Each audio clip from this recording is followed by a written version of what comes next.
Well, hello there, and welcome back to Fabulous Folklore with me, your host, Icy Sedgwick. And indeed, welcome to a very special Fabulous Folklore because this is the festive edition, which obviously is why I'm wearing a Santa hat, clearly in my national colours of black and white. But I do have a very special guest for you for this festive episode of Fabulous Folklore, and that is Owen Staton from the Time Between Times storytelling podcast. He's going to tell you a story for Christmas rather than me rambling on about folklore, and I do hope that you enjoy it. And because Owen is Welsh, I thought it was only fair to actually wish you all a Merry Christmas in Welsh. Nadolig llawen, and Merry Christmas from me.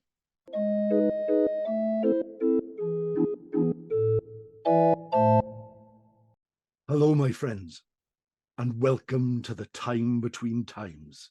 The time when it's neither night nor day, but the sun has gone and the sky is grey.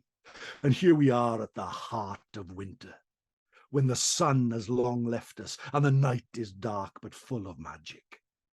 Here we are at the fire pit, at the heart of the forest. Far away, we can hear the howl of wolves, we can hear the growl of bears, but we know we are safe. Right here, right now, at the time between times. So settle back, relax, close your eyes if it's safe to do so, and know this, that wherever you are safe here, where tales are traditionally told. Let your imagination be overrun by a tide of tales as the storyteller takes his place. Long ago and far away, 200 years ago, this very night, in a snow-swept Swansea Valley, in the town of Gunlice, which is hard to say, there lived two of the blackest-hearted men you had ever known. Their names were Iago and Gronwy, and they were wreckers. Now, if you don't know, wreckers would stand along the cliffs with their lanterns swinging back and forth, waiting to break ships upon the rocks. Then they would rush down, steal everything they could, and come back. And Iago and Gronwy had won and lost so many treasures over the years. Iago was tall and thin, with dank hair that hung around his cheeks. And he talked in a voice like this. He always wore a tricorn hat and carried with him a dagger. His brother Gronwy was big and fat, with a great big black beard, and he talked in a voice like this.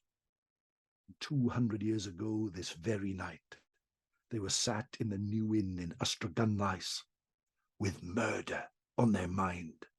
Now, the new inn was never new, let me get that straight. It was built hundreds of years ago for an English king who never visited. The roof would leak full of water, and it would run down its walls like rivers. The fire would always splutter, and its bar was always barely empty. But on this night of all nights, 2 nights before Christmas, Iago and Gronwy sat there, and a plan came to Iago's mind. Well, let me tell you something, brother. There's a coach, see, makes its way up the valley here just before Christmas to pay the soldiers in Brecon. It makes its way up the winding path, past Abercrave, past Gunlice, past Wen, until it comes to Penwyllt. You know Penwyllt, don't you? Yeah, I know Penwyllt. Well, you know in Penwyllt, there's a tree, looks like a hooked claw, hangs over the road like that. I'll climb the tree, the dagger in my mouth, keep an eye out for the coach. When I see the lights of the coach, I'll make the sound of the owl like this. Ooh, ooh, ooh, ooh. Is that an owl? Yeah, that's an owl. You come out with your blunderbuss gun, stand in front of the coach, stand and deliver before you go from there. Happy Christmas. We're the richest men Wales have ever known. Well, how do you know this coach is going to come at this time?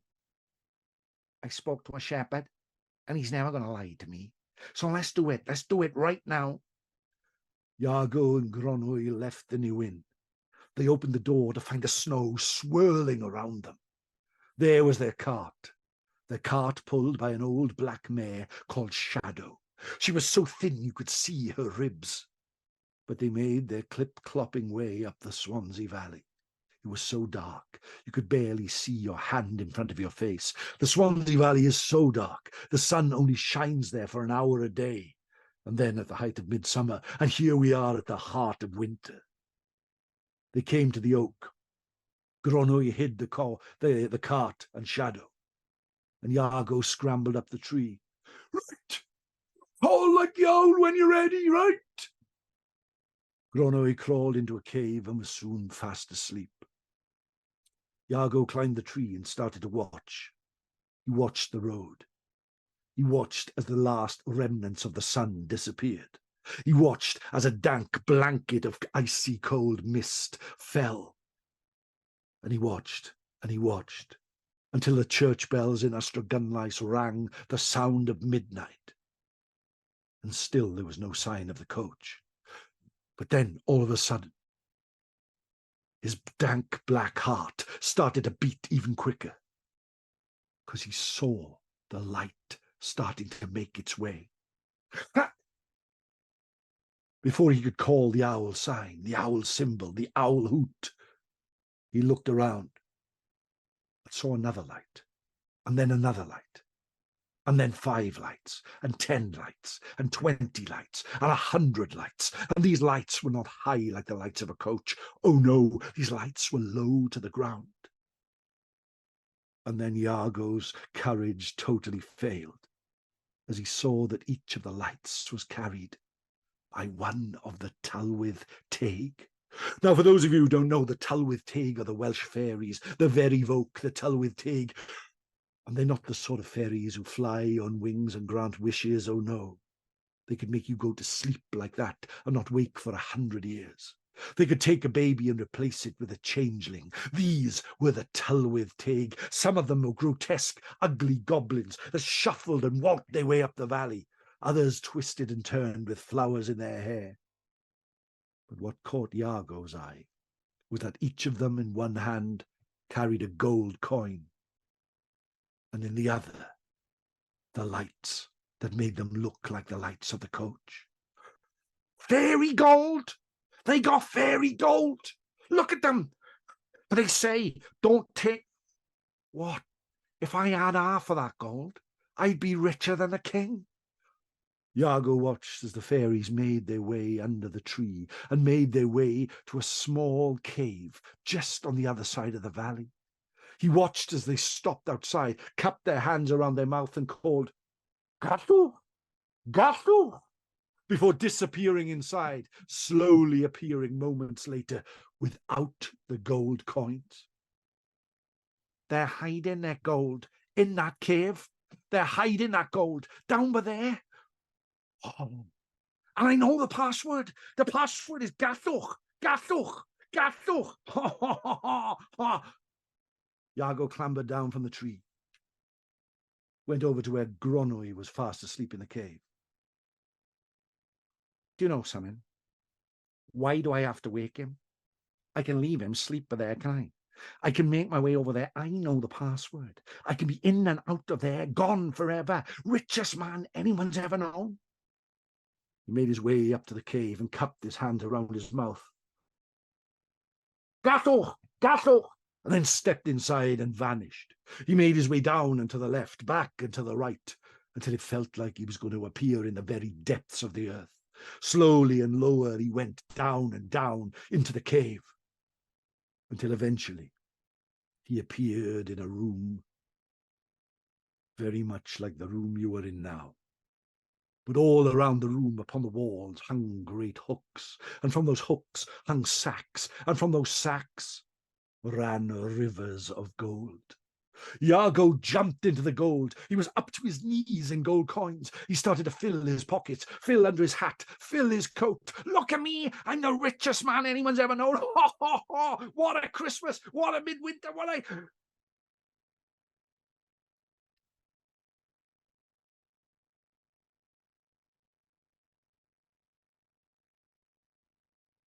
But then something happened that Iago didn't expect.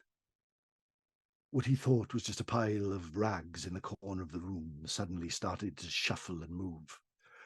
What he thought was just a pile of detritus suddenly stood up and the rags fell away.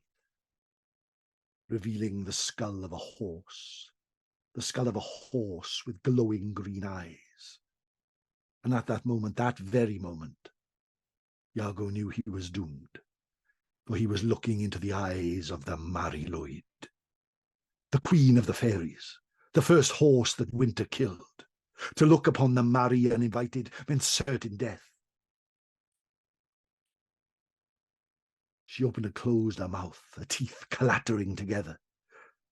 The green eyes that had looked and seen millennia stared through his very soul, and she spoke in a voice as old as the mountains and as capricious as the sea. Why have you come here, thief? Oh, I'm not a thief. Oh, Valley Lloyd, please, I'm not a thief. I'm not a thief. I'm not a thief. You gotta let me go. Look, I'll put everything back. I promise. Iago started to empty his coat, empty his pockets, empty under his hat. I promise I let everything go. Listen, I know the password. I know the password to come in. It's Gallwch, Gallwch, Gallwch. You know the password to come in. But do you know the password to leave? You mean there's a password to leave? Yes, there's a password to leave. Oh, Valley Lloyd. Iago fell to his knees and started to beg. Please let me go. Please, please let me go. Know this. At this midwinter is the time I roam the land. You may go with my blessing, but know this. The next mortal that comes here will be mine, mine forever. Now go at this midwinter and never trouble me again. With that, Iago was gone, made his way up and to the left, back and to the right, until he burst out into the valley above Swansea Port and started to run and run and run, and would have run all the way to the port itself. But a figure stepped in front of him. A figure with a gun. Where do you think you're going, brother? Gronny, we gotta go. We gotta get out of here. We gotta go. You robbed the coach, haven't you? You let me sleep in a cave and you robbed the coach. I didn't rob the coach. I promise you I didn't rob the coach. Iago lifted his hands. And fate, as it often does, intervened. And a single gold coin fell from his pocket onto the ground. Well, if you haven't robbed the coach, what's that?